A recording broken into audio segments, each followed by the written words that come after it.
Shalom, saudara-saudaraku yang dikasih oleh Tuhan Yesus Kristus. Pada hari ini, tanggal 7 April 2020, saya mengajak saudara-saudara untuk kita akan merenungkan bersama-sama pesan Tuhan pada hari ini. Tapi sebelumnya mari kita tundukkan kepala kita dan kita berdoa.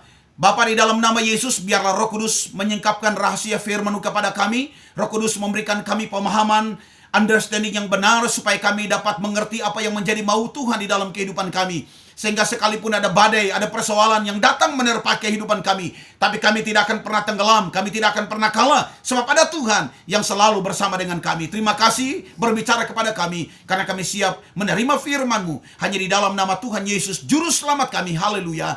Amin. Bapak Ibu saudara-saudara yang dikasih oleh Tuhan, hari ini saya membaca dalam kitab Yosua pasal 6 ayat 1-20 tentang peristiwa tentang runtuhnya tembok Yeriko. Saya beri judul firman Tuhan hari ini adalah rahasia kemenangan atas Yeriko. Saudara yang dikasih oleh Tuhan, sebelum kita melihat pesan Tuhan, maka saya ingin menyampaikan sebagai informasi Alkitab kepada kita. Ada beberapa peristiwa penting yang berhubungan dengan kota Yeriko di dalam Alkitab. Yang pertama, Yosua pasal 6 ayat 1-20 yang menjadi teks kita, di mana benteng yang kuat kemudian dihancurkan oleh Yosua dan tentara Israel dengan kuasa pujian. Dan ini cerita yang cukup populer sejak kita di sekolah minggu. Yang kedua, di dalam Yosua pasal 2 ayat 1 menceritakan seorang pelacur yang bernama Rahab yang menolong para pengintai. Dan kemudian ketika kota Yeriko direbut, keluarganya Rahab dan keluarga diselamatkan. Lalu kemudian yang ketiga, dalam Injil Lukas pasal 19 ayat 1-10 cerita mengenai seorang yang bernama Sakeus, seorang pemungut cukai yang bertubuh pendek, yang kemudian naik ke atas pohon ara untuk dapat melihat Yesus. Dan kemudian Yesus mampir ke rumahnya. Lalu kemudian peristiwa yang keempat, kisah tentang Bartimeus, seorang pengemis yang buta yang disembuhkan Tuhan Yesus. Di dalam Injil Markus pasal 10 ayat 46. Itu juga terjadi di kota Yeriko. Lalu yang kelima, peristiwa di mana Yesus setelah dibaptis di sungai Yordan, Yesus dibawa oleh Roh Kudus ke padang gurun. Dan kemudian dia dicobai. Ada bukit pencobaan, gunung pencobaan. Itu juga ada di kota Yeriko. Dan hari ini kalau saudara pergi ke Yeriko, maka di sana ada gereja Ortodoks Yunani ada di puncak gunung pencobaan. Nah, saudara-saudara yang dikasih oleh Tuhan, mari kita kembali kepada peristiwa mengenai runtuhnya benteng Yeriko.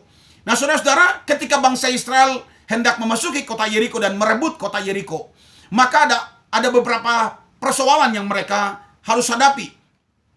Yang pertama, persoalan yang pertama, ayat 1 dalam kitab Yosua pasal 6 ayat 1, Alkitab menjelaskan kepada kita bahwa pintu gerbangnya tertutup. Jadi saudara harus tahu bahwa kota Yeriko ini adalah kota yang berkubu, kota yang berbenteng. Jadi kotanya dikelilingi oleh benteng. Dan bentengnya itu cukup besar saudara-saudara, cukup tebal. Dan tidak mudah untuk kemudian bangsa Israel bisa merebut. Sebab akses untuk masuk kota Yeriko hanya satu, yaitu mereka harus melewati pintu gerbangnya. Sementara orang Yeriko sudah mendengar bahwa orang Israel datang, dan mereka sudah mendengar bagaimana Tuhan menyertai bangsa Israel dan mereka bisa mengalahkan musuh-musuh mereka. Sehingga mereka sudah mulai takut dan mereka menutup pintu gerbangnya. Jadi ini satu persoalan yang besar bagi Yosua dan tentara Israel. Mereka tidak bisa mudah untuk masuk ke kota Yeriko untuk merebut dan menaklukkan kota Yeriko karena pintu gerbangnya sudah tertutup. Yang kedua, saudara-saudara, ayat 2 dalam Yosua pasal 6 Alkitab menjelaskan kepada kita bahwa pahlawannya gagah perkasa.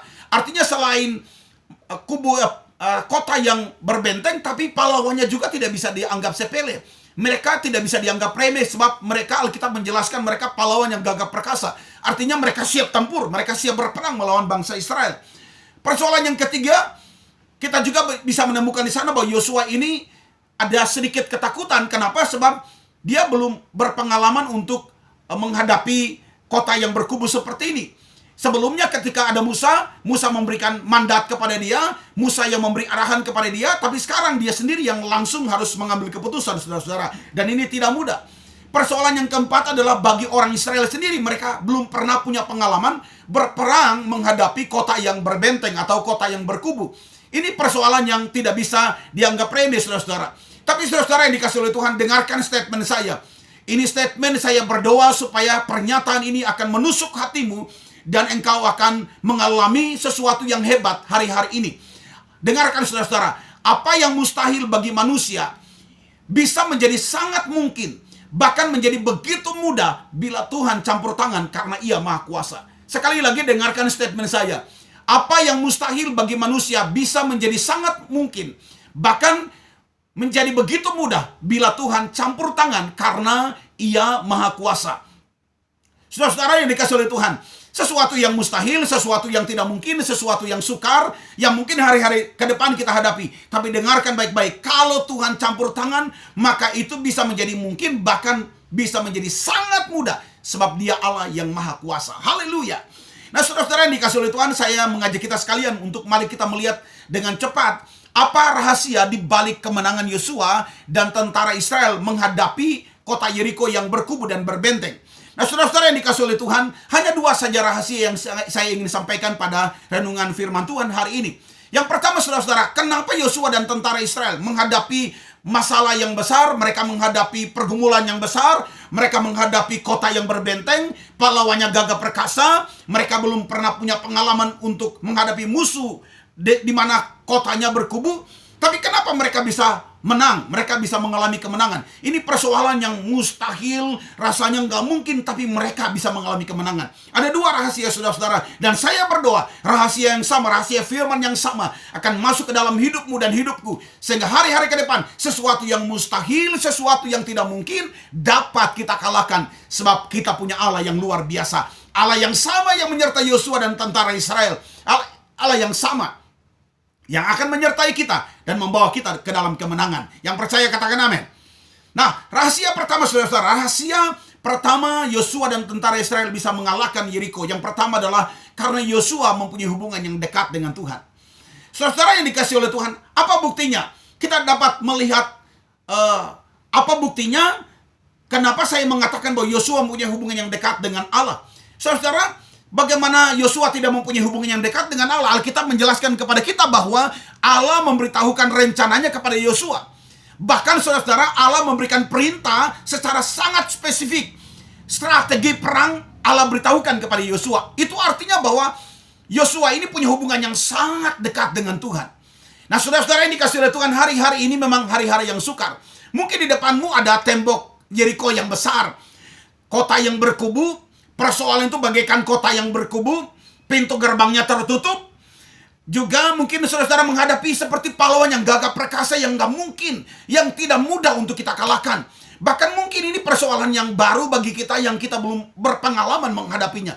Tapi dengarkan saudara-saudara, ini rahasia kemenangan pertama Yosua dan tentara. Kenapa mereka bisa mengalahkan Yeriko? Yang pertama, saudara-saudara perhatikan, karena Yosua mempunyai hubungan yang dekat dengan Allah. Dengarkan, selama engkau mempunyai hubungan yang dekat dengan Allah, maka seperti Tuhan menyertai Yosua, demikian Tuhan juga menyertai kita. Saudara-saudara, karena itu di hari-hari ini, mari bangun hidup kita dekat dengan Tuhan. Mari kita dekat dengan sumber pertolongan. Mari kita dekat dengan sumber mujizat. Mari kita dekat dengan sumber kekuatan kita. Sebab hari-hari ini ketika engkau berjalan tanpa Tuhan, itu sebabnya Musa berkata bahwa aku tidak akan pernah beranjak kalau bukan Tuhan yang menyertai. Selama engkau berjalan tanpa Tuhan, maka yang akan engkau hadapi adalah air mata, yang engkau hadapi adalah kejatuhan. Engkau akan jatuh tergeletak kalau tanpa Tuhan yang menyertai engkau. Karena itu hari-hari ini doa saya menyertai saudara, mari kita makin dekat dengan Tuhan. Rahasia pertama kenapa Yosua dan tentara Israel bisa mengalahkan Yeriko yang masalahnya sangat besar, sangat berat. Tetapi karena Yosua mempunyai hubungan yang dekat dengan Tuhan. Saudara-saudara yang dikasih oleh Tuhan, kalau kita melihat ada tiga lambang rohani yang disertakan di dalam perebutan kota Yeriko. Lambang yang pertama itu shofar. Shofar itu sangkakala tanduk domba. Kalau kita biasanya kenal dengan seperti trompet lah, shofar. Tapi itu dari tanduk domba, saudara-saudara. Lambang yang kedua itu tabut perjanjian. Tabut perjanjian itu ketika mereka mengelilingi kota Yeriko, maka ada tabut perjanjian. Dan kemudian juga ada para imam yang menyertai. Nah, saudara-saudara yang dikasih oleh Tuhan, shofar ini sebenarnya dalam Bilangan pasal 10, kalau saudara membaca, mulai ayat 2 sampai ayat 10, saudara menemukan di sana ada tujuan daripada digunakannya shofar. Tujuan yang pertama mengumpulkan jemaat. Jadi ketika ditiupkan shofar, maka jemaat itu akan berkumpul. Kemudian yang kedua mengatur pergerakan perkemahan orang Israel. Lalu yang ketiga memberikan peringatan akan ada bahaya. Jadi kalau ada bahaya, shofar ditiupkan atau trompet itu ditiupkan. Lalu kemudian yang keempat memberikan tanda pelaksanaan upacara dan perayaan. Itu ayat 10, Bilangan pasal 10 ayat 10. Tapi dengarkan saudara-saudara, dalam peristiwa ya bangsa Israel merebut Yeriko, shofar itu sebagai tanda kemenangan. Jadi ketika shofar ditiupkan, nanti saya akan jelaskan saudara-saudara.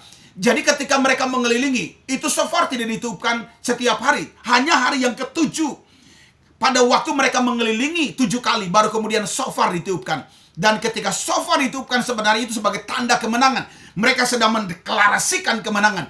Dan saya berdoa saudara-saudara, mungkin saya memberi saran kepada saudara-saudara. Mungkin barangkali saudara dan saudara bisa menuliskan tulisan dan saudara tempel di lemari atau pintu kamar saudara, atau dekat cermin ya, di mana saudara biasanya berias. Saudara menulis di shofar. Shofar itu sebagai tanda kemenangan. Jadi saudara-saudara, mereka meniup shofar itu sebagai mereka mendeklarasikan ada kemenangan. Ada kemenangan sebab Tuhan menyertai kita. Nah, saudara-saudara, itu tanda yang pertama atau lambang rohani yang pertama. Yang kedua adalah tabut perjanjian. Jadi ketika mereka mengelilingi kota tembok Yeriko itu, kota Yeriko itu, maka mereka selalu ada tabut perjanjian. Apa itu tabut perjanjian? Tabut perjanjian adalah lambang kehadiran Tuhan. Saudara-saudara, dengarkan, hanya ketika Tuhan beserta kita, hanya Tuhan ketika menyertai kita, maka pasti akan ada kemenangan di dalam kehidupan kita. Lalu kemudian yang ketiga adalah para imam. Imam itu berbicara mengenai pentingnya pemimpin rohani. Nah, saudara-saudara, hari-hari yang sukar ini, jangan engkau bergumul sendiri. Ada pemimpin rohani, ada gembalamu, ada pendetamu, ada persoalan, datanglah dan mintalah arahan rohani supaya kita tidak miss dengan sorga. Nah, saudara-saudara, rahasia kedua. Jadi rahasia pertama kenapa Yosua dan tentara Israel mereka bisa mengalami kemenangan, karena mereka membangun hubungan yang dekat dengan Tuhan. Saya berdoa hari-hari ini ketika engkau membangun hubungan makin dekat dengan Tuhan. Setiap hari rajin membaca Alkitab. Setiap hari ada waktu engkau bersekutu dengan Tuhan di dalam doa dan penyembahanmu. Maka saya percaya kemenangan itu juga akan menjadi bagian dari perjalanan hidupmu hari-hari ke depan. Yang kedua, saudara-saudara, rahasia kemenangan Yosua dan tentara Israel menaklukkan Yeriko yang kedua adalah mereka punya iman dan ketaatan kepada perintah-perintah Tuhan. Saudara-saudara yang dikasihi oleh Tuhan, kalau saudara melihat ketika mereka menghadapi kota Yeriko, secara manusia sebenarnya mereka takut. Sebenarnya secara manusia mereka khawatir. Ini rasanya nggak mungkin. Tapi mereka begitu percaya bahwa kota Yeriko telah diserahkan Tuhan ke dalam tangan mereka. Mereka begitu percaya. Sekalipun itu sulit, sekalipun itu kelihatannya mustahil, tapi mereka percaya bahwa Tuhan yang berjanji bahwa Tuhan telah menyerahkan Yeriko ke dalam tangan mereka. Dan saya mau sampaikan kepada saudara-saudara hari-hari ini bahwa Tuhan juga berjanji menyertai kita. Dan semua masalah apapun yang saudara dan saya kita hadapi, Tuhan berjanji Tuhan menyerahkannya ke dalam tangan kita. Dan kita pasti mengalami kemenangan. Terjadilah di dalam nama Yesus. Nah, saudara-saudara yang dikasih oleh Tuhan, iman dan kepercayaan mereka itu mendatangkan sikap ketaatan. Ketika mereka percaya bahwa kalau Tuhan yang memerintah, kalau Tuhan yang menyertai, sekalipun impossible, sekalipun itu mustahil, tapi pasti ada kemenangan.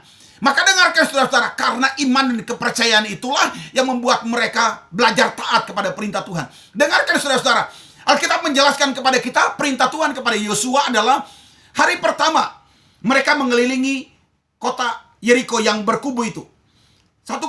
Hanya satu kali. Hari pertama satu kali mereka mengelilingi tanpa berbicara, silent.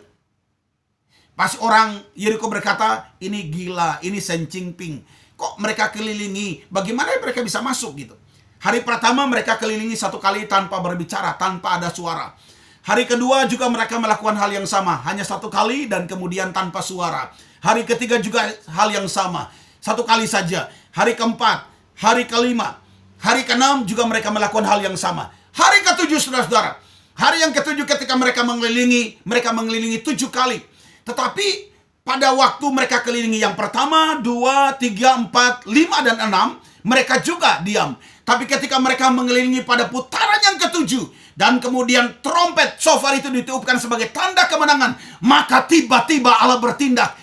Tembok Yeriko itu rontoh, rubuh, saudara-saudara. Dan ketika Alkitab berkata tembok Yeriko roboh, dan kemudian tentara Israel mereka masuk dan dengan mudah mereka bisa merebut kota Yeriko. Saya berdoa ke depan, hari-hari ke depan, sekalipun di depanmu ada tembok Yeriko yang besar, tapi dengarkan, Seperti Tuhan menyertai Yosua, demikianlah Tuhan menyertaimu. Seperti Tuhan memberikan kemenangan kepada Yosua dan tentara Israel, demikianlah Tuhan memberikan kemenangan atas kehidupan kita. Doa saya menyertai saudara, jangan takut, jangan khawatir, jangan gelisah. Ada Tuhan beserta dengan kita. Doa saya menyertai saudara, Tuhan Yesus memberkati. Immanuel, Immanuel, Immanuel, Allah beserta kita. Tuhan Yesus memberkati kita sekalian. Amin.